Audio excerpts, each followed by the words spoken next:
በሚሊዮን የሚቆጠሩ ስባቸውን ማቅለጥ የሚፈልጉ ወይም ቦርጫቸውን መቀነስ የሚፈልጉ ሰዎች ጠዋት ከእንቅልፋቸው እንደተነሱ ብዙ አይነት መጠጦች በሶሻል ሚዲያ ሲዘዋወሩ ታያላችሁ።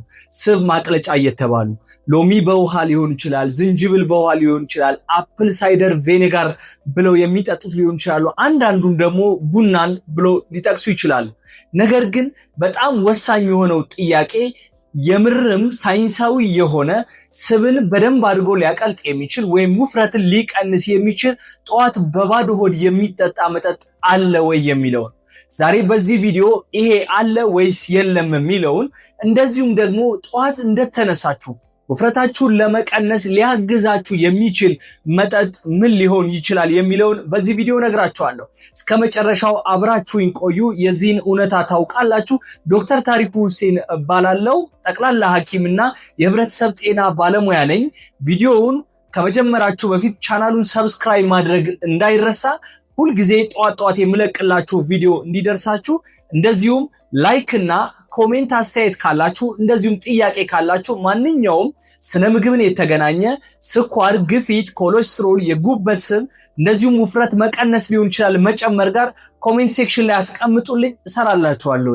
ወደ ቪዲዮው እንግባ። እንግዲህ ወደ መጠጦቹ ከመሄዳችን በፊት እንድታውቁት የምፈልገው አንድ መሰረታዊ ነገር አለ። የእውነትም ማጂክ በሆነ መንገድ ሰርፕራይዝ በሚያደርግ መንገድ የስባችንን ወይም ቦርጫችንን ሊያጠፋ የሚችል አንድ ሲንግል የሆነ መጠጥ ሳይንሳዊ በሆነ መንገድ የለም። እንግዲህ አስቡት፣ ሎሚ በውሃ ወይም ዝንጅብል ወይም አፕል ሳይደር ቬኔጋር በአንጀት ገብቶ ከዛ በኋላ ቀጥታ ስባችን ላይ ሄዶ ሊያቀልጥ የሚችል ሰውነታዊ ስርዓት ራሱ የለንም። አይደለም ሳይንቲፊካሊ ያንን ይሰራልንን። ነገር ግን አንድ እንድታውቁት የምፈልገው እንደዚህ አይነት መጠጦች አንዳንዶቹ ሰፖርቲንግ አሉ። ሰፖርቲንግ ማለት ምን ማለት ነው? ምናልባት ሌሎች ልንጠጣቸው የምንችሉ መጠጦችን በማስቀረት ካሎሪያቸውን በመቀነስ በተዘዋዋሪ በፊት የምንወፍርባቸውን የነበረውን መንገድ ሊያስቀሩልን ይችላሉ። እንደዚህ አይነት መጠጦች አሉ። ሌላኛው ደግሞ ምናልባት አፒታይትን ሊቀንሱ የሚችሉ እነዚህን በምንወስድበት ጊዜ አፒታይታችንን እንዳይኖር ወይም ምግብ የመብላት ፍላጎታችን በመቀነስ ውፍረታችንን በመቀነስ ውስጥ እገዛ ሊያደርጉ የሚችሉ ግን አሉ። እነዚህንም አካትቼ ነው ዛሬ እዚህ ቪዲዮ ላይ የማሳያችሁ ማለት ነው። የመጀመሪያው ውሃ ነው። እንግዲህ ምንም አይነት ነገር የሌለው ውሃ በራሱ ስብን ያቀልጣል ወይ ካላችሁኝ ኖ፣ ስብን አያቀልጥም። ነገር ግን ብዙ ጊዜ ብዙዎቻችን የምንጠጣቸው መጠጦች ውፍረትን ሊጨምሩ የሚችሉ አሉ። ለምሳሌ ቡና ከሆነ በስኳር ከጠጣን፣ ሻይ ከሆነ ወይም ጁስ ከሆነ ወይም ለስላሳ መጠጦች ሊሆኑ ይችላል። እንደነዚህ አይነት መጠጦች በውስጣቸው ካሎሪ አላቸው። ካሎሪ ደግሞ ኒውትረንት የሌለው በተለይ ስኳርን ቶሎ የሚጨምሩ ከሆነ ውፍረት ይጨምራል። ስለዚህ ይሄ እንዳይጨምር ይሄንን ካሎሪ ያላቸውን መጠጦች በመተካት ውሃ በመጠጣታችን ምክንያት ከነዛኞቹ መጠጦች ስለምንገደብ ውፍረት ላንጨምር እንችላለን። ነገር ግን ቀጥታ የሆድን ቦርጭ የሚያጠፋ ስብን ማቅለጥ ስራ ግን ውሃ አይሰራም። ሁለተኛው ውሃ ላይ ሎሚ ጨምሮ መጠጣት ወይም ውሃ በሎሚ ነው። እንግዲህ ውሃ በሎሚ ተመሳሳይ የሆነ ሰውነታችን በቂ የሆነ ሃይድሬሽን እንድናገኝ ከማድረግ ውጭ ሎሚ ሰውነታችን ላይ ገብቶ ስብን የሚያቀልጥበት ሜካኒዝም የለው። ሎሚ ውስጥ ቫይታሚን ሲ አለ። ወይም ደግሞ አንዳንዶቻችሁ ውሃ ጣዕም ከሌለው መጠጣት የማትወዱ ሰዎች ካላችሁ ውሃ ጣዕም ይጨምርላችኋል። ስለዚህ ውሃ በሎሚ ስትጠጡ ብዙ ውሃ ለመጠጣትና ቅድም ያልኳችሁ ካሎሪ የሚጨምሩ መጠጦችን እንዳትጠጡ ያደርጋችሁ አሁንም ከመወፈር በመገደብ ውስጥ ሆናችሁ ውፍረታችሁን ከመጨመር ልትታደጉት ትችላላችሁ እንጂ በቀጥታ ሆድ ላይ ያለን ወይም ቦርጭ ላይ ያለ ስብ ግን አያቀልጥም። ሶስተኛው አፕል ሳይደር ቬኔጋር ነው። እንግዲህ አፕል ሳይደር ቬኔጋር ትንሽ ኮንትሮቨርሻል ወይም አጨቃጫቂ ነገር አለው። ምንድነው ካላችሁ አዎ ውፍረት መቀነስ ላይ አስተዋጽኦ ያደርጋል። ነገር ግን እንደሚባለው በማህበራዊ ሚዲያ እንደምትሰሙት ብዙ ዩቲዩብ ላይ ወይም ቲክቶክ ላይ ምናምን እንደምትሰሙት አይነት ስብን በማቅለጥ አይደለም ስራውን የሚሰራው። ይሄም ደግሞ በጣም ያን ያክል የተጋነነ እንደሚባለው ሚዲያ ላይ እንደምትሰሙት አይነት ለውጥም ደግሞ አይደለም የሚያመጣው። ምንድነው የሚያደርገው? እንግዲህ በሆዳችን በምናስገባበት ጊዜ አፕል ሳይደር ቬኔጋር አንደኛ የስኳር ሁኔታዎችን ይቆጣጠራል። ሁለተኛ አፒታይትን ይቀንሳል። ያ ማለት ብዙ ምግብ እንዳትበሉ አፒታይታችሁን ይዘጋዋል። በዚህ ሁኔታ ላይ ውፍረትን ለመቀነስ ሊረዳ ይችላል። አንዳንድ ጥናቶችም ይሄንን ያሳያሉ።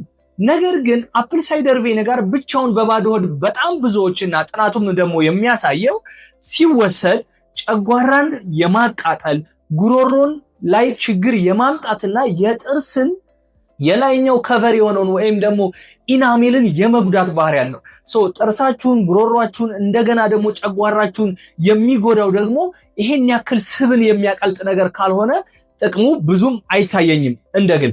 ሌላኛው በተጨማሪ አፕል ሳይደር ቪኔጋር እንወዳለን ካላችሁ ግን ብቻውን በባዶ ሆድ ከመውሰድ እንደማንኛውም ምግብ ላይ ጨምራችሁ በሚሰሩ ኢንግራዲየንቶች ግን መጠቀም ትችላላችሁ። እንግዲህ አራተኛው ዝንጅብል በውሃ ነው። እንግዲህ ዝንጅብል በራሱ በጣም ጤናማ የሆነ ብዙ የጤና ጥቅሞች ያሉት ቅመም ዘር ነው። ነገር ግን ይሄ ዝንጅብል ቀጥታ ገብቶ ስብን ያቀልጣል ወይ ካላችሁ አያቀልጥም። ምንም የሚያቀልጥበት ሜካኒዝም የለውም። ነገር ግን ዝንጅብል በጣም ብዙ የሜታቦሊዝም ጤናን ለማገዝ ይጠቅማል።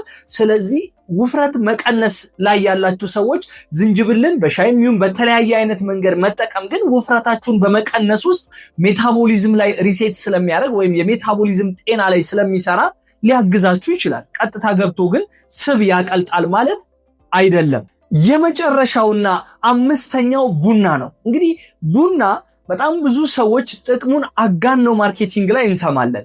የቡና ጥቅም ብዙ የጤና ጥቅሞች አሉት። ነገር ግን ስብን በማቅለጥ ደረጃ ቀጥታ ገብቶ አያቀልጥም። ይልቁንስ ቡና ወዲያው እንደጠጣ ነው ንቃታችን ይጨምራል። ከዛ በመቀጠል ደግሞ የኃይል የማውጣት አቅማችን ይጨምራል። ኤክሰርሳይዝ የምትሰሩ ሰዎች ኤክሰርሳይዝ ከመስራታችሁ በፊት ቡና ብትጠጡ ኃይል ታገኛላችሁ። የተሻለ ለኤክሰርሳይዝ ፐርፎርማንስ ይጨምራል። ይሄ ኢነርጂ ኤክስፔንዲቸር እንዲጨምር በማድረጉ የተወሰነ ክብደት መቀነስ ላይ አስተዋጽኦ ሊያደርግ ይችል ይሆናል። ነገር ግን ቀጥታ ስብን በማቅለጥ ግን የሚሰራ አይደለም።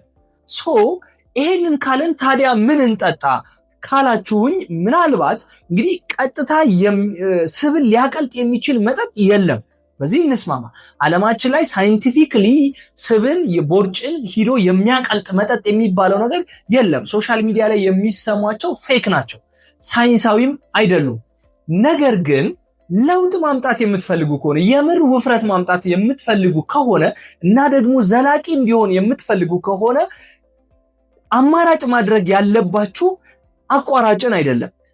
ምን ማድረግ አለባችሁ? አንደኛ ውሃ ስብን ለማቅለጥ ሳይሆን ቅድም እንዳልኳችሁ ካሎሪ ያሉ መጠጦችን እንዳትጠጡና በጣም ብዙ ጤናችሁ ላይ ውፍረት ሊያመጡ የሚችሉ መርዛማ ነገሮችን በማውጣት የደም ዝውውርን በማስተካከል በጣም the best and the best። ስለዚህ ጠዋት እንደተነሳችሁ 2-3 ብርጭቆ መጠጣት ብትጀምሩ ሌሎች የምታደርጓቸው ከፍተኛ የሆነ ፋይበር ያለው ምግብ፣ ከፍተኛ የሆነ ፕሮቲን መጠን ከፍ ያለ ምግብ፣ እንደዚሁም ያልተፈተጉ እህሎችንና አትክልቶችን አይነት ምግቦችን ለውፍረት መቀነሻ ይጠቅሟቸዋል። እነዚህን ምግቦች እየተጠቀማችሁ ኤክሰርሳይዝ እያደረጋችሁ በቂ እንቅልፍ እየተኛችሁ ስትረሳችሁን ተቆጣጥራችሁ ውሃን ብትጠቀሙ ጠዋት ላይ በጣም ትልቅ ለውጥ ታመጣላችሁ። ነገር ግን እነዚህ ሁሉ በአንድ ሳይሆኑ ዘላቂ የሆነ ውፍረት መቀነሻ አታመጡም። አንዳንድ ጊዜ ሰዎች ውሃ በሎሚ የሚጠጡና የሆነ ሆድ መንፋት ምናምን ሲቀር ዝንጅብል የሚጠጡና ወይም የሆነ ሆዳቸው ቅልል ሲላቸው ክብደት የቀነሱ ይመስላቸዋል። 1 ኪሎ ምናምን ኖርማሊም ቫሪ ሊያደርግ ይችላል። ነገር ግን እናንተ መቀነስ ያለባችሁ 20-30 ኪሎ ነው ወይም 10 ኪሎ 15 ኪሎ ተቀምጠው እንደዚህ አይነት ለውጥ የሚያመጣ ነገር መጠቀም ለውጥ የሚያመጣ ነገር የምትፈልጉ ከሆነ ከአንድ ነገር ቀደም ያልኳችሁ ሁሉንም ያካተተ መሆን ይኖርበታል። ጤናማ የምትሆኑት በዛ መንገድ ነው። እንግዲህ ብዙ የሰራኋቸው ክብደት መቀነስ የሚሉ ላይ ገብታችሁ ብታያቸው የምግብ እቅድ ጨምሯለኝ። የ7 ቀን የምግብ እቅድ ገብታችሁ ማየት ትችላላችሁ። ቪዲዮ ከተመቻችሁ ላይክ ማድረግ እንዳይረሳ። እንደዚሁም ለምትወዱት ወዳጃችሁ በተለይ ጧት ውፍረቴን ለመቀነስ ብሎ የሚጠቀም ካለ ሼር አድርጉለት። የኔ ቤተሰብ ካላችሁ ሰብስክራይብ ማድረግ እንዳይረሳ። በየቀኑ የምልካቸው ወይም የማቀርባቸው ቪዲዮዎች እንዲደርሷችሁ የደውል ምልክቷን ቢጫኑ። የትኛውም አይነት የጤና ጥያቄ ካላችሁ ኮሜንት ሴክሽን ላይ አስቀምጡልኝ። እስከዛው ቸር ቆዩ።